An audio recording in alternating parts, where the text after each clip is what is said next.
Bismillahirrahmanirrahim. I'd like to recite some Quran. Bismillahirrahmanirrahim. قل هو الله أحد الله الصمد لم يلد ولم يولد ولم يكن له كفوا أحد. In the name of Allah, the most gracious, the most merciful. Say Allah is the one and only. Allah is the eternal, the absolute. He begetteth not, nor was he begotten, and there is none like unto him. Bismillah ar-Rahman ar-Rahim. In the name of Allah, the most gracious, the most merciful. The scholars of Islam say there's a difference between the meaning Rahman and Rahim. They both indicate mercy. One mercy is for all of creation. So be it animals, be it humans, be it Muslims, non-Muslims, whatever color they be, Allah sent mercy to all of them. The second type of mercy is the mercy for the believers alone, because Allah subhanahu wa ta'ala has given them paradise. Bismillahir Rahmanir Rahim. Qul huwallahu ahad. Say He is Allah, the one and the only. Qul, say, Allah is the one and the only. So we believe Allah has no partners. There's nobody worthy of worship except Allah subhanahu wa ta'ala. Allahu Samad. He is the eternal and absolute. No, Allah subhanahu wa ta'ala does not need anybody, yet everybody needs Allah subhanahu wa ta'ala. So Allah does not need people to worship Him. Allah is not in need of anyone. But everybody needs Allah for the food, for the drink, for the love, even emotional support so they feel whole from inside. Allah subhanahu wa ta'ala gives us strength to walk, even to talk, even to keep our back straight. There's so many people on the earth who cannot walk, who cannot see, who cannot hear, who cannot listen. Yet Allah subhanahu wa ta'ala has gifted us with so many gifts. Yet He is not in need of anyone. He begotteth not, nor was He begotten. He has no children, nor does He have any parents. So Islam differs from Christianity, where people may say that God has a son. But in Islam we believe that God is not in need of sexual reproduction. We believe Allah is far beyond that. Allah is absolute and eternal.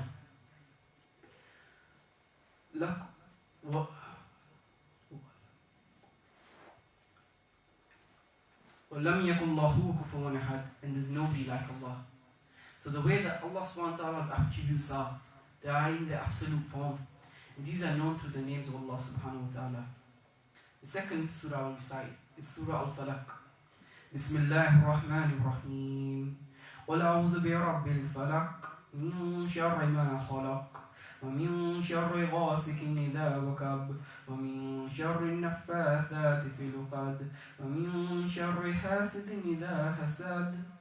Bismillahir Rahmanir Rahim. The name of the merciful and the especially merciful. قُلْ أَعُوذُ بِرَبِّ الْفَلَقِ.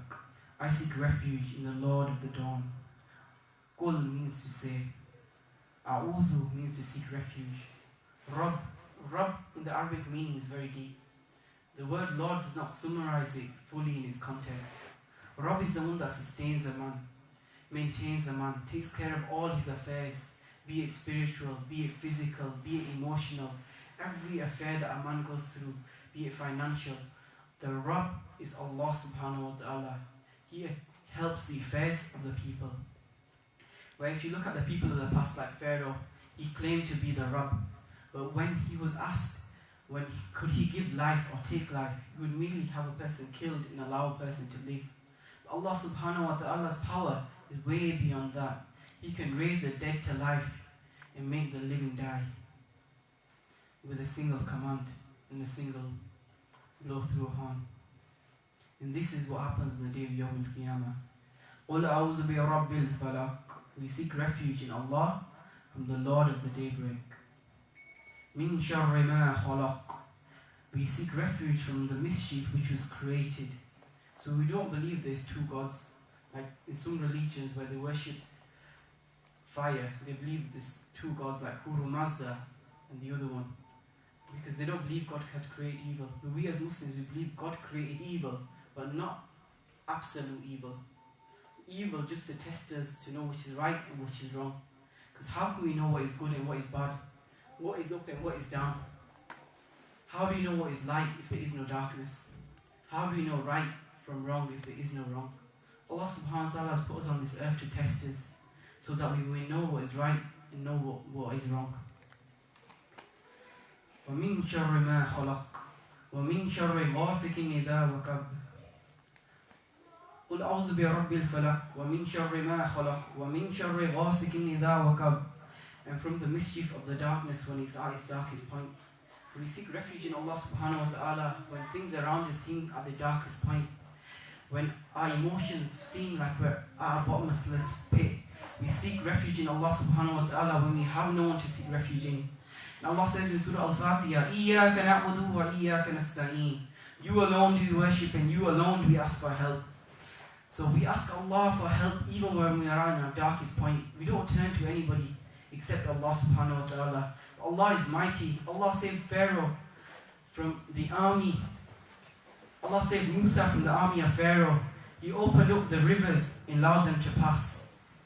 Allah subhanahu wa ta'ala saved Ibrahim when he was in a fire which blazed for many months, which was not a small fire, but the bonfire was so big that the people raised charity for that bonfire. People raised donations for that bonfire.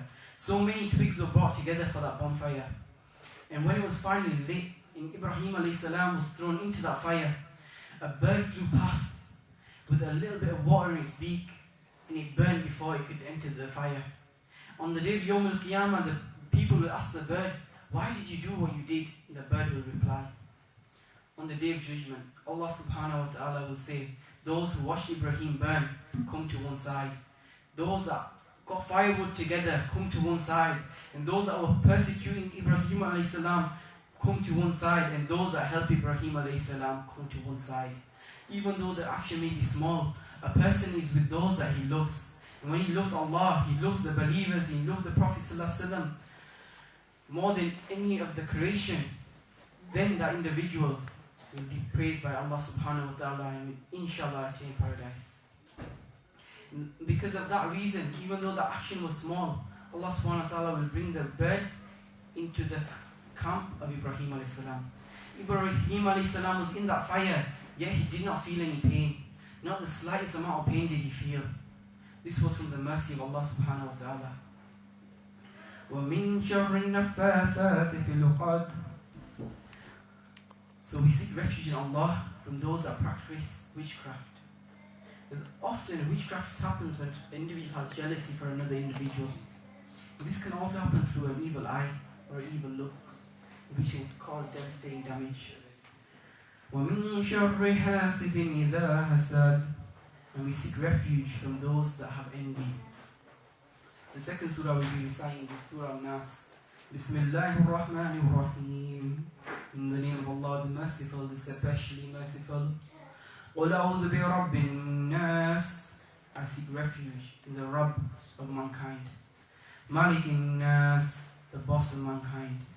Ilah al-Nas, the God of mankind. Min sharri al-waswas al-khannas.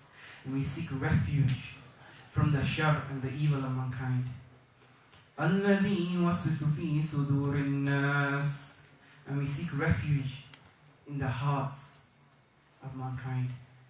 مِنَ الْجِنَّةِ وَالنَّاسِ. مِنَ الْجِنَّةِ وَالنَّاسِ. From mankind and jinn. So Allah subhanahu wa ta'ala is teaching us something here, which is very important. He's teaching us that shar or wiswisa or the devil is not always what it seems. Because often in Hollywood it's portrayed as some red guy with two horns.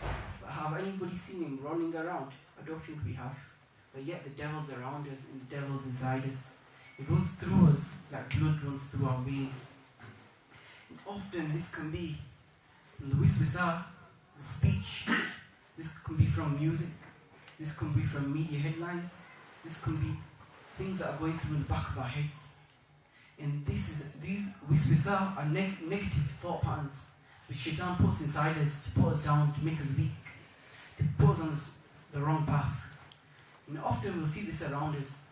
Often we'll feel insecure about saying the right thing, about doing the right thing, about earning pleasure of Allah subhanahu wa ta'ala, even when we know it's right, even when we know the bottom of our heart is right, but yet we're scared to speak up.